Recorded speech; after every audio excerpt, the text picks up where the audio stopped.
Tumayo ang Panginoon ang dakilang kamistahan ng Kristong Hari ay hindi lamang o hudyat na tayo ay nasa muling linggo na kalendaryo ng simbahan. Next Sunday ay sa kalendaryo ng simbahan, yun ay 2026 na. So bahagi yun na kung saan ay makita po namin natin, pinaalalahanan po tayo na Jesus natin. Tulad po ng mga mensahe natin ng mga nakalipas na araw na ipinamamalit natin, tayo ay manatiling tapat hanggang wakas. Na si Jesus ang tunay na maghahari sa ating buhay. At bahagi yun, sabi nga natin, ay paanyaya na si Jesus ang ating hari. Ikinamatay niya yung kanyang pagiging hari. Bahagi yun, kaya yun ang kaparusahan na itutulong sa kanya sa pagkapako niya sa krus. Tire. Bahagi yun kung saan ay hindi upang iligtas sa kanyang sarili. Ngunit marami, ibuhos sa kanyang dugo upang tayo ay mapatawad sa ating mga kasalanan at magkamit tayo ng kaligayahang walang katapusan. Bagaman sa pinanong natin, tinutuya sa Jesus na mga tao, ikaw may hari, ligtas mo yung sarili. Yan kung minsan yung pamantayan ng tao, kapag ikaw may hari, iligtas mo ang iyong sarili. Pinaalala rin mo sa ating ngayon natin, tayo nakikiisa kay Kristong Hari. So, hindi lang tayo nakikiisa kay Kristong Hari, propeta, mas visible sa atin, panalangin, awang-awa, haling mabuting halimbawa, pero ginagawa namin tayo ng Diyos natin na maging kamahagi ng kanyang paglilingkod kasi ng pagiging hari na nawawag namin kalimutan na tulad ng hari sa unang pagbasa ng tawag namin sa ikalawang ng mga hari na kung saan ay pinahilan ng langis si Hari David. Tayo din ay pinahiran ng langis. Kung tayo ay binigyan, ay binigyan yun. Tayo ang aso, mamaya papahiran din ng langis yan. Yung tayo ay binang-binang. Tayo rin ay kapag tayo ay papahiran ng langis sa mga may sakit. Papahiran ng langis kapag may sakit.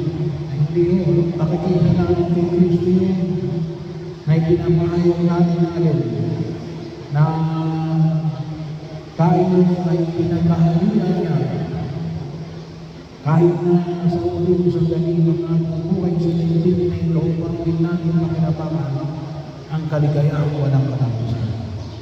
At ano yung hamon na pinapahayag sa atin? Sabi na natin, mabuting katiwala kasi yung pag-ahali maglilingkod ng tapat, yung maayos na pangangalala, yun yung pag-ahari, hindi para mag-ari-arian. At muli, yung tukoy na pagkilos natin ngayon, lalo-lalo na sa usapin na hinaharap na sambayan ng Pilipino, alin yun? Mayroon tayo nakalagay yan mga puting ribbon sa paligid ay para paalala natin takinig na laban sa korupsyon at padrino system. Alam niyo yung padrino system, kasi yun ay yung bata-bata. Kahit na walang alam, okay lang, bakit? May ninong yan. May ninang yan. Kahit na tumulo, bakit? Yun nga, padrino system. Hindi wala lawa ang usapin ng korupsyon. Hindi uantong sa trilyong piso kung wala akong padrino system. Kasi bakit? Hindi naman magagawa ng isang tao yun eh. Bahagi ko yan, sabi ko nga, inialin, organized crime. Organisado. At isa yun, yung tinatawag natin sistema, padrino. Kaya lang, masama ba yung padrino? Masama yun kapag talaga ginamit mo sa kasamaan. Sa bahagi yun, dapat nga yung dapat nga yun ay dinadala mo sa kapulihan, hindi sa kasamaan. Eh siguro ngayon, sabi na natin, Father, tulad natin, hindi naman kami mga politiko, hindi naman kami congressman, hindi naman kami senador, o mayor, governor, o barangay captain. Sabi nga ako ay kumiti ko si Nere, hindi lang ako sa Senado ito, naging talamak na. Kaya nga sabi nga ako natin Nere, naging kalakaran na SOP. Sabi ng SOP, Standard Operating Procedure. Naging kalakaran na ay bahagi o naging kalakaran na katiwalian. Hindi mo ito sa kayo. Dapat ang makita mo natin na hindi lang ito hindi dapat ito mangyari. Hindi lalo na kapag sinabi namin namamayani ito. Pero hindi lang ako sa mga hindi tayo politiko, hindi tayo mga kontraktor, hindi wala tayong pinamumuno ang ahensya ng gobyerno. Pero may ilang mga bagay na kinakailangan natin higit na makita, lalo na kasausapin ng maayos na pangangalaga. Katulad ng halimbawa ng pagbayad ka ng utang, bahagi yun. Kasi makita ko natin hindi ka lang pinagkatiwalaan ng pera. Pinagkatiwalaan ka ng na pagkatao, na na kaya mo yung bayaran kasi sinabi mo, bahagi mo yun. Kasi lahat ng betrayal of trust. Kasi pinagkatiwala sa iyo. Pero yung pinagkatiwala sa iyo, hindi na kung kasi pera. Ngunit yung kakainan mo na gampanan mo ang tungkulin na dapat ay iyong isa katuparan. Bahagi yun ang maayos ng pangangalaga. Ilagay ang mga bagay sa dapat niyang kinalalagyan. Bahagi yun ng pagkirin. Siguro sabi ka natin wala pa akong pambayad ngayon. Ay, makipag-usap ka. Sabi na yung bisa na yun, mumurahin ako ng bagay. Pero hindi mo sinasadyos o pinapayagan yung pagmumura. Pero yung sabihin niya harapin mo. Be accountable. Hindi natin kaya hawakan yung emosyon ng bawat ilang ikaw. Panagutan mo.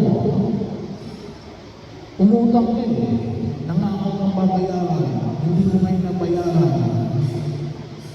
Mangako ka ulit. makipag-usap ka, harapin mo, bahagi ng pag-ilos. Sabi na yan redeem yourself. Iligtas mo ang iyong sarili. Ipakita mo na